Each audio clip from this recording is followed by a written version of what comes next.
बहुपदीના શૂન્ય રીત નંબર 2 નિયમ નંબર 2 બંને ચિહ્ન અલગ અલગ હોય તો હંમેશા શું કરવાની બાદબાકી એક ધન હોય એક કેવા હોય ઋણ ધન 5 ઋણ 3 કેટલા મળ્યા ધન 2 ઋણ 5 ધન 2 કેટલા મળ્યા ઋણ 2 અહીંયા નોંધ રાખો હંમેશા મોટી સંખ્યાનું ચિહ્ન મૂકવાનું બાદબાકીમાં મોટી સંખ્યાનું ચિહ્ન આવે કોનું ચિહ્ન આવે મોટી સંખ્યાનું પણ હંમેશા દાખલો ગણીએ ત્યારે કોનું ચિહ્ન મૂકવાનું મધ્યમ પદ દાખલો 8x ઓછા 2x ઓછા 3 પ્રથમ પદ 8 અંતિમ પદ 2 ના ગણાય કયું ગણાય અંતિમ પદ 3 આવે મધ્યમ પદ કેટલું આવે 2 સમજો બરાબર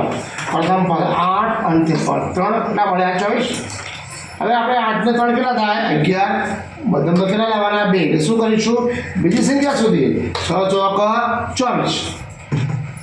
6 ને 4 કેટલા થાય 10 ના કામ લાગે શું કરીશું બાદબાકી 6 માંથી 4 જાય તો 2 મધ્યમ કેવા છે ઋણ છે 6 કેવા લઈશું ઋણ 4 ઘન કેટલા મળ્યા ઋણ 2 હવે પદ મૂકો 8x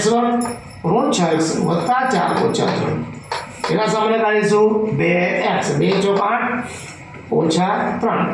પ્લસ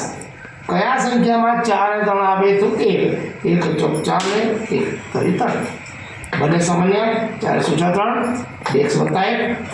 હવે શું લેતા 4x ઓછા 3 બરાબર 0 તથા 2x વત્તા 1 બરાબર 0 ઋણ 3 બરાબર નહીં આપણે કેવા થઈ જાય ધન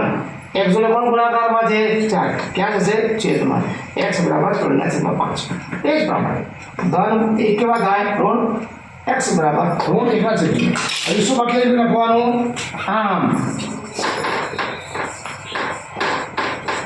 बहुपदीना शून्य x બંને સેમ હોય કે અલગ અલગ લખવાના 3/4 ઋણ 1/1 આ ફરજિયાત લખવાનું બરાબર ઓકે ડન